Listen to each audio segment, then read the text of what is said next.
इस पिटीशन में याचिकाकर्ता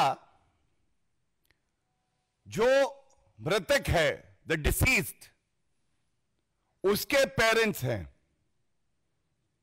यह बड़ा अहम है। ये जो आरोप लग रहे हैं, ये आरोप लगा कौन रहा है? आरोप लगा रहा है एक पीड़ित परिवार जो अपनी बेटी के लिए न्याय मांग रहा है, एक महिला मुख्यमंत्री ममता बनर्जी से। और ममता बनर्जी को पीड़ा नहीं हो रही, दर्द नहीं हो रहा, और यह कहना गलत नहीं होगा कि निर्ममता बनर्जी की न्याय देने की क्षमता पे सवाल उठा है। आज निर्ममता बनर्जी न्याय नहीं दिलवा पा रही। हम सब जानते हैं कलकत्ता हाईकोर्ट ने इस आदेश में पूरी जांच को सीबीआई को ट्रांसफर किया है। लेकिन क्या परिस्थिति थी, क्या ऑब्जर्वेशंस है, रेशियो क्या है इस जजमेंट का कि ये इन्वेस्टिगेशन को ट्रांसफर करना पड़ा? और बड़ी जिम्मेदारी से मैं कहूंगा, ऐसा प्रतीत होता है जजमेंट पढ़ने के बाद, और मीडिया ने जो भूमिका अदा करी है, जो तथ्य सामने रखे हैं कि ममता बनर्जी किसी को बचा रही हैं। ये कौन है? ये लोग कौन हैं? ममता बनर्जी को आज जवाब देना होगा। क्राइम सीन, एक वरिष्ठ अधिवक्ता होने के नाते आपको बता दूं, जो पहले 48 घंटे होते हैं ये सबसे महत्वपूर्ण होते हैं एविडेंस कलेक्शन के लिए, फोरेंसिक जांच के लिए। और ममता बनर्जी ने एक बयान दिया जब ये कुकर्म किया गया, जब ये जघन्य अपराध घटित हुआ, उसके एक दिन बाद कहा कि मैं सीबीआई जांच ट्रांसफर कर दूंगी कुछ दिनों के बाद। तो ममता बनर्जी, आपसे यह सवाल है, कुछ दिनों के बाद क्यों? तुरंत क्यों नहीं?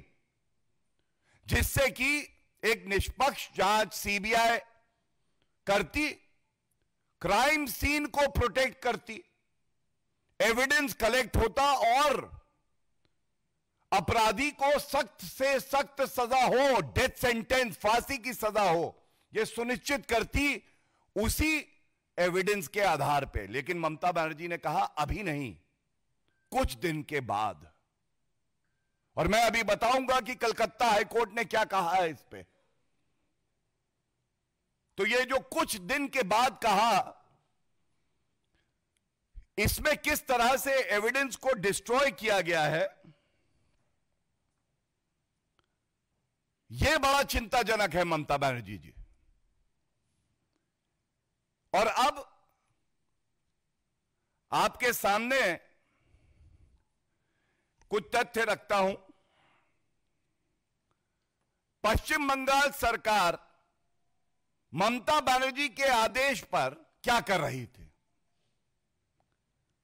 सबसे पहले, कोई भी जघन्य अपराध होता है जिसको हम लोग कहते हैं हीनस क्राइम, तो उसमें एफआईआर होना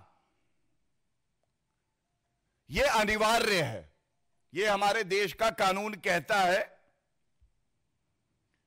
और सबसे बड़ी बात यह है, सुप्रीम कोर्ट ने भी कहा है, ललिता कुमारी का केस है कि अगर इस तरह का जघन्य अपराध हो, a cognizable offence is committed, the state police is duty bound to register an FIR.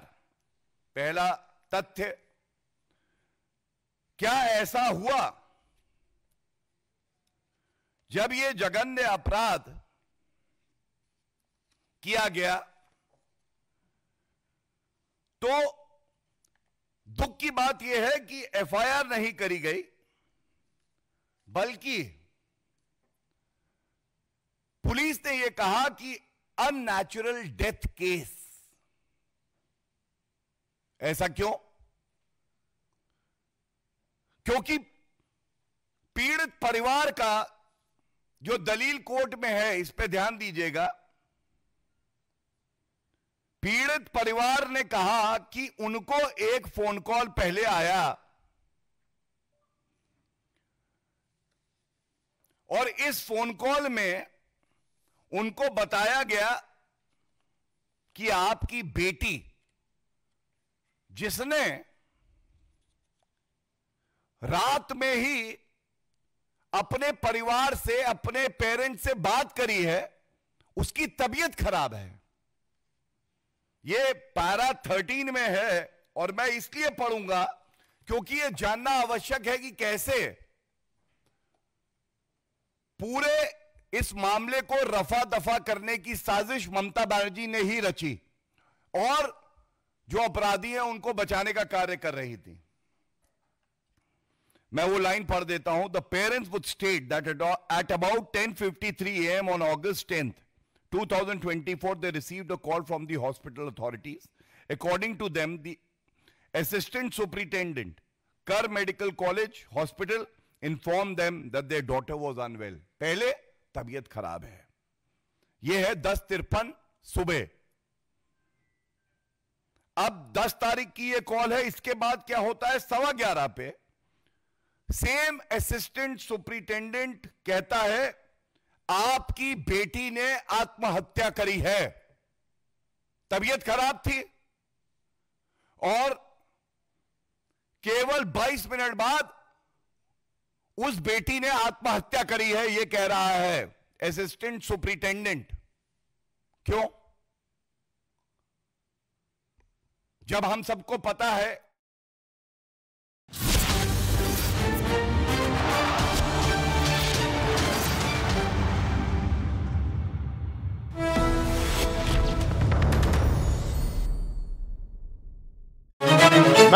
वारदात वाली जगह पर सबूतों को मिटाने की कोशिश की गई। अमित मालविया के मुताबिक हॉस्पिटल के चेस्ट मेडिसिन विभाग के अंदर रेजिडेंट डॉक्टर वाले इलाके में शौचालय के रेनोवेशन के नाम पर तोड़फोड़ कर दी गई है और यह वीडियो भी बाकायदा अमित मालविया ने पोस्ट किया। आप देख रहे हैं वहां पर ईंटें बिखरी हुई पड़ी हुई हैं और ये उनका कहना है कि ये सब सबूत मिटाने की कोशिश की गई और बाकायदा इसका वीडियो